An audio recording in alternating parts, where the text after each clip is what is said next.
Episodio 5. Guión técnico para abogados. El TSJ resuelve, la predicción que se cumplió y la secuencia que lo confirma todo.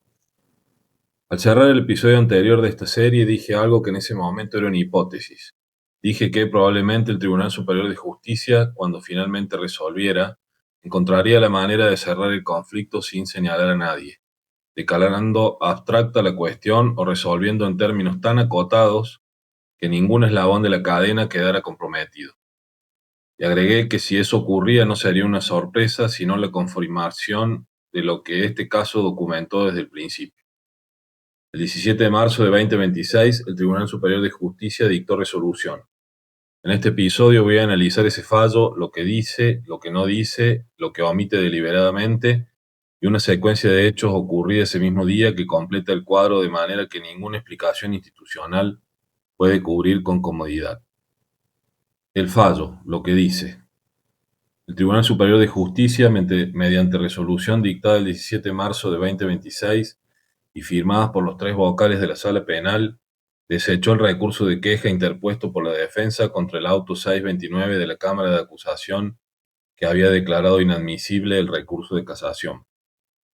El razonamiento central del fallo es el siguiente.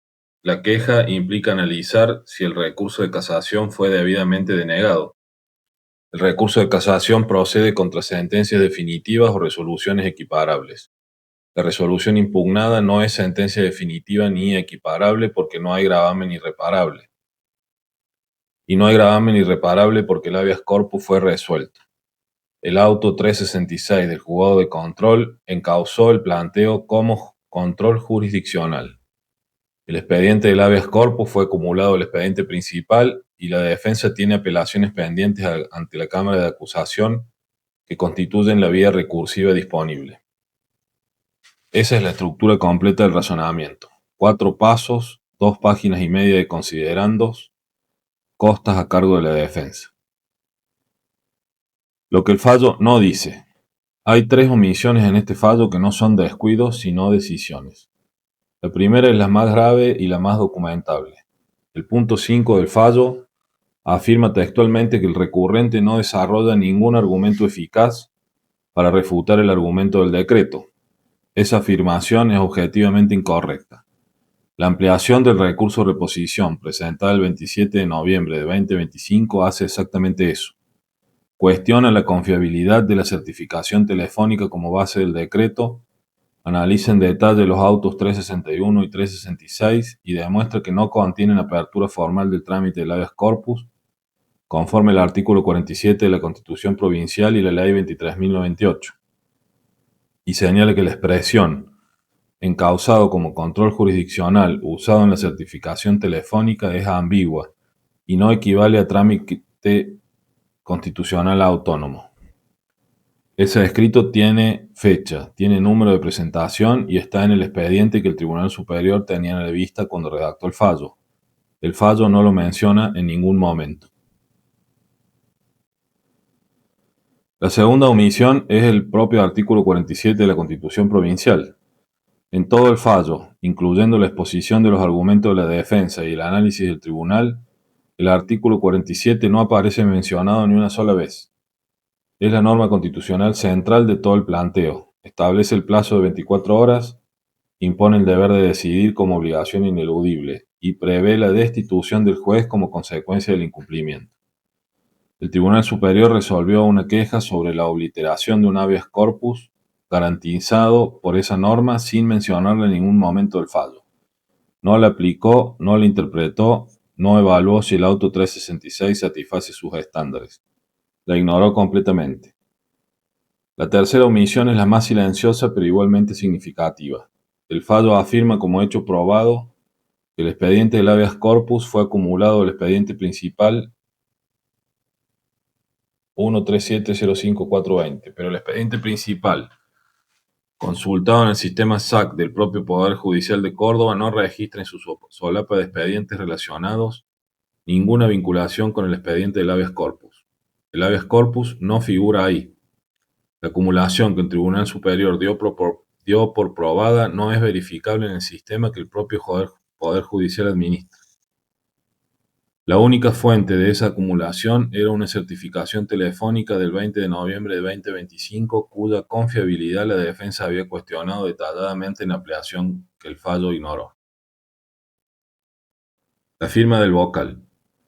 Hay un dato institucional en este fallo que merece ser nombrado con precisión. Uno de los vocales que lo firmó es coautor de la obra doctrinaria que fue citada por la Cámara de Acusación en el auto 560 para declarar inadmisible el recurso de reposición. El argumento de taxatividad recursiva que la Cámara usó para cerrar el debate constitucional estaba fundado en parte en la doctrina de quien ahora firma el fallo que confirma ese cierre. Esto no es una causal de recusación en términos técnicos, es un dato institucional que revela con precisión cómo funciona el sistema de autorratificación que esta serie documentó desde el principio. La doctrina del superior valida la decisión del inferior y el superior confirma esa validación cuando le toca resolver. La secuencia del 20 de marzo. El fallo del Tribunal Superior fue dictado el 17 de marzo de 2026. La notificación llegó el 20 de marzo a las 9 de la mañana. A las 12 horas del mismo día, 3 horas después, llegó otra notificación, esta vez de la Cámara de Acusación. El decreto emplazaba a las partes a presentar el informe en las apelaciones unificadas. La apelación contra el rechazo del cese de prisión preventiva, contra la elevación a juicio y contra la denegatoria de diligencias probatorias. 3 apelaciones que llevaban meses sin movimiento visible ante la Cámara. Esa secuencia merece ser analizada con precisión.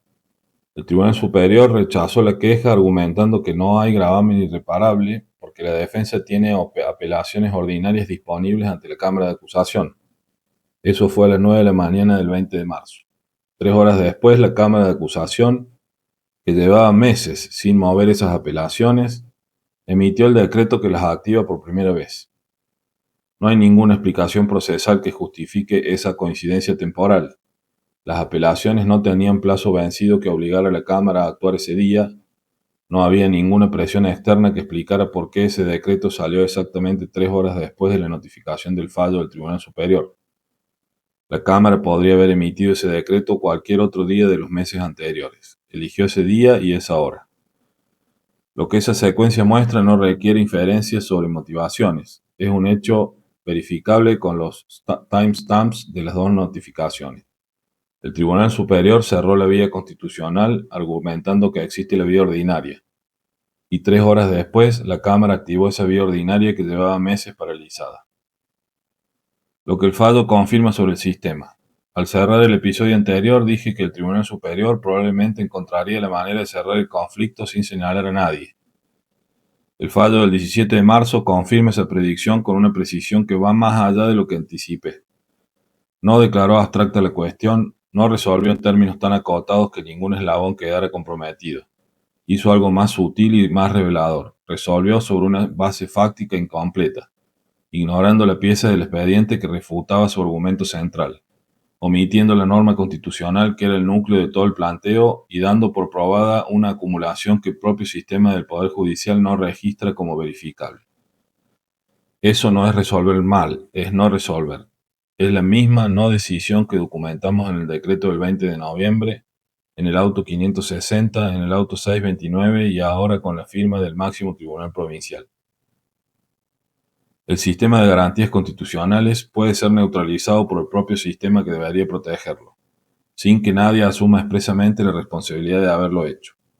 Eso es lo que esta serie documentó desde el principio, y el fallo del 17 de marzo es la confirmación más completa y más precisa de ese diagnóstico.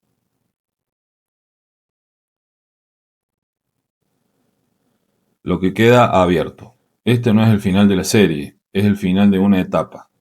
El fallo del Tribunal Superior habilita el recurso extraordinario federal ante la Corte Suprema de Justicia de la Nación. Ese recurso se presenta ante el propio Tribunal Superior, que es el tribunal que dictó la resolución impugnada.